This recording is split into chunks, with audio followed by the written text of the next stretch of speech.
Hey guys, All in Crypto here, and welcome back, ladies and gentlemen, for another YouTube video. I hope you've all had a wonderful Wednesday and a great week so far. Today we're going to be delivering our cryptocurrency market update, where we not only cover the realms of crypto, but we look at the traditional financial world, we look at global events, global macroeconomic events, and we tie everything together as we are affected by what goes on in the traditional financial world and what, of course, takes place on the global stage. Our market gets directly affected by that, and that's exactly what we're going to do in this video. Yesterday, we did a lot of looking at the dollar, which you see here at the top, and Bitcoin, and how they're very coordinated. And today is a big day for all markets, not just the cryptocurrency space, as the Federal Reserve are coming together and holding a meeting today. It's coming out a bit later on, and certainly we'll get the results of that meeting later on, where they're going to discuss monetary policy. We know Jerome Powell has been throwing around words such as tapering, bond buybacks, and tackling inflation. Now, whether they do that via rate increases, interest rate increases,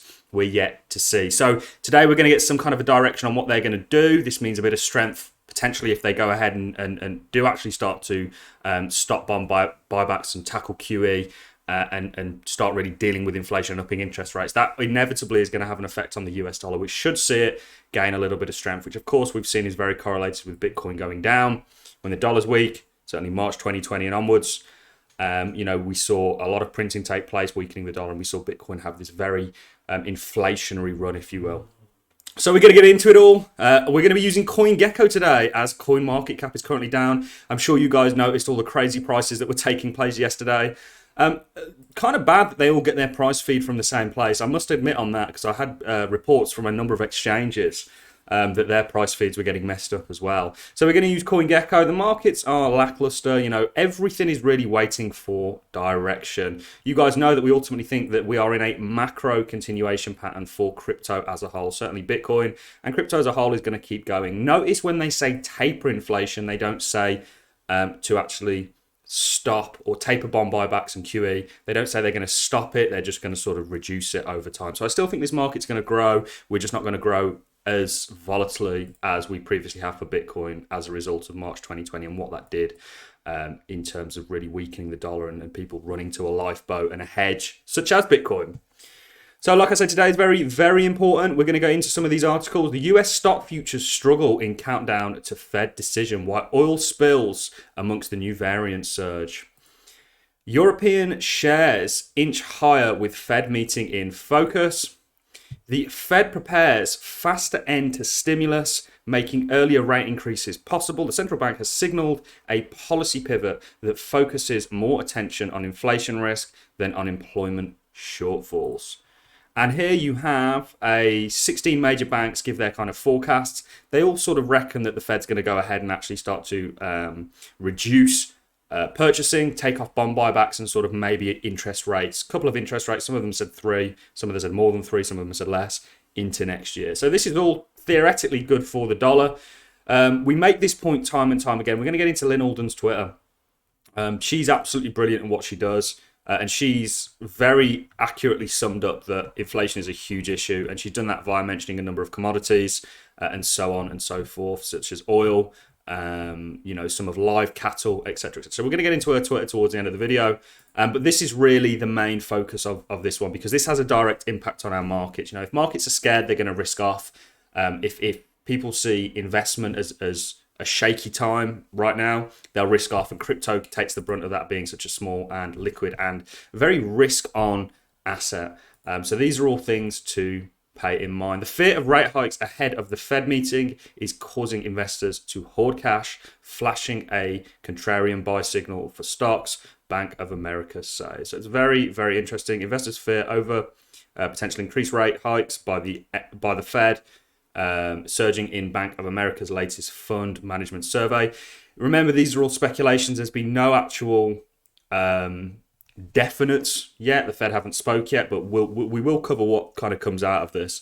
But this, of course, has an effect on global markets. If we take a look at the FTSE, we can see that sold off today, probably due to the fears that we're currently going from. FTSE is a UK stock index, and oil has kind of spilled over a while. But oil's done very, very well. Lynn actually has a very interesting thing in regards to oil, but we will get into that in just a second. So what we're expecting, what am I personally expecting? I'm not really sure that they can do too much tapering and too much pulling back of stimulus just yet, given the new variant. We're seeing it's playing havoc in the UK, and it's certainly already having a massive effect, certainly on the hospitality industry, as you know, Christmas parties are getting cancelled. What's supposed to be the most profitable time of year for them has been somewhat put on hold due to everything that's taking place. So I don't know if they can, with such uncertainty, really start to rein things back in the way that they potentially should to tackle inflation. Now, I don't want them to tackle inflation. I do and I don't. It's very unfair and harsh for me to say that, because inflation is a tax on everybody, and it certainly taxes the poorest people in society the most. So I do want them to tackle it in a sense that I want the monetary system that we use, the fiat system that everybody uses, to actually have some value to it, to be immutable and formidable in certain ways, but it's just not. And on the other hand, as an investor in crypto, the whole proposition with Bitcoin really was a hedge against inflation, a store of value. And that's how I see Bitcoin. I don't think it's a very good currency. Elon Musk came out to, I think Dogecoin is actually a better currency than Bitcoin. And as much as I don't like Dogecoin and I don't like Elon Musk pumping it, he's actually got a point in regards to what a currency is used for, but he also is very wrong in other points. We'll cover that in another video. I'm getting off on a tangent. So I don't think it's going to be as harsh as potentially some of these banks have predicted. I think it's going to be a lot of if, buts, and maybes. And notice that they say tapering. They don't say stop. So I think this market maybe lulls for a bit. You guys know that I think we're essentially in a macro continuation pattern here that leads to the upside. I think Bitcoin and crypto is a bull at large, ladies and gentlemen. And I think we've got a long way to go. If you look at in terms of adoption, we're not even on that curve yet. So I think there's a huge value proposition with crypto. I think it's been the right hedge against inflation. But I ultimately think that, you know, we're running into a little bit of turmoil. And ultimately, if we start to see the new variant cause havoc, they're going to have to withdraw and pull back and postpone the plans to taper off bond buybacks, because they need to sort of support the economy more. And of course, they're going to have to keep pushing stimulus off, certainly if we go into some sort of a lockdown, which we've already seen. So there's a lot of ifs, buts, and maybes. I'm going to keep you up to date on this. As investors in the crypto space, it's why we do these daily market updates. You need to look at finance as a whole, the condition of it. You need to look at global macroeconomic events. You know, you need to look at trends and so on and so forth, because they all play a substantial role in the world that we're in. You know, crypto is very tethered to it. And if you don't pay attention to these, you're going to get caught short, because if there's something happening on a global scale, a macroeconomic event, your market, our market, is going to get shaken around in more of a higher beta, meaning it's more volatile and will move significantly more than your traditional assets. So we are seeing a bit of downturn. Crypto is actually holding up quite well. We have said to you since you made this wick that this is essentially the structure that you were going to form. We've said that since it happened, and that's where we are today. And we ultimately expect this to break to the upside. Does that mean we can't go into any downside continuation? It doesn't. But ultimately, guys, you know, we think you've got some sort of a squeeze, a kindred to this one, taking place, and we're going to see a rise to the upside. We invalidate that. This is something that I don't want to see run. If we run this level down here, that is a bad sign, ladies and gentlemen, and that would kind of confirm that maybe we're in for a little bit more turmoil than we would have expected. But ultimately, we're yet to see, and we're so tethered on the macroeconomics of things. You know, if we look at crypto as a whole, this has been nothing but higher highs and higher lows. Even on a macro scale, it's been higher highs and higher lows. Forget just this year, or certainly March 2020 onwards. And ultimately, let's say they do start to taper, and let's say they do start to interest rate hikes, etc., etc. It's possible that we just see a bit of a lulling market. You know, we don't impulse in this kind of a manner, which of course was due to March 2020 causing such an inflationary event for the monetary systems around the world, as QE really kicked in. But QE is not going anywhere. You know, if we go over to Lynn Alden's page, she's got some fantastic things on here that really do ring true. You know, this is the S&P. She's showing here that meme stocks are dying as well. So one thing you got to remember with crypto being such a speculative retail market, you know, this is interesting because we see meme stock dying. We're also seeing something like crypto pull back as well. And this is what this is really showing is interest in speculative assets and speculative plays waning off. So there's a whole lot going on right now in the financial realm. This is the December PPI, you know, is gearing up to be a probable local top.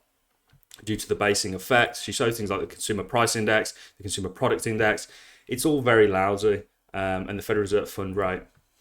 So come over to Lynn Alden's channel. Remember, Apple is nearly a $3 trillion stock. Crypto is only at 2. I keep going over to CoinMarketCap, only at $2.3 trillion. So we're very, very small. CoinGecko is actually great, by the way, guys. They actually update a lot more of their smaller altcoins more frequently than something like CoinMarketCap. She's got a lot of things going on here. There's one about live cattle, household equity. This is interesting. She does really funny analysis, like denominating the stock market in pounds of bacon, beef ratio. Over here, this is an interesting one. European energy crisis. We are back to the panic levels of October. Dutch TTF natural gas closes at 105 euros per MWH, third highest ever settled. So this is, we're seeing everything go through to the roof. They're blaming this on supply chains. It's not really supply chains. It's more the fact that, you know, you're seeing that inflation take place. And inflation's here to stay. They can tackle it in whichever way they want. But ultimately, this is something that's going to continue. Apartment list, nation. So you can see the household costs are getting more. So the Fed kind of do need to do something to restore faith in the dollar. But they're walking a very, they're walking a tightrope in what they can actually do or what they can't do. So go and check out Lynn Alden for the sort of stats on inflation and global macroeconomics. Fantastic Twitter feed. Twitter's actually great for information as long as you follow the right people, and she's definitely somebody that knows what she's talking about and has been in this game for a very long time. So that's really all I have for you. You know, we're still expecting continuation for Bitcoin. We're still expecting continuation for crypto. Ultimately, you know, here's a very interesting article. Wells Fargo partner with HSBC to settle FX transactions using blockchain. The entire world is going to adopt blockchain, ladies and gentlemen, and we are still very early within that. And that goes back to the whole, you know, Apple having $3 trillion. One, equity has more market cap than our entire industry by nearly 1.5 times.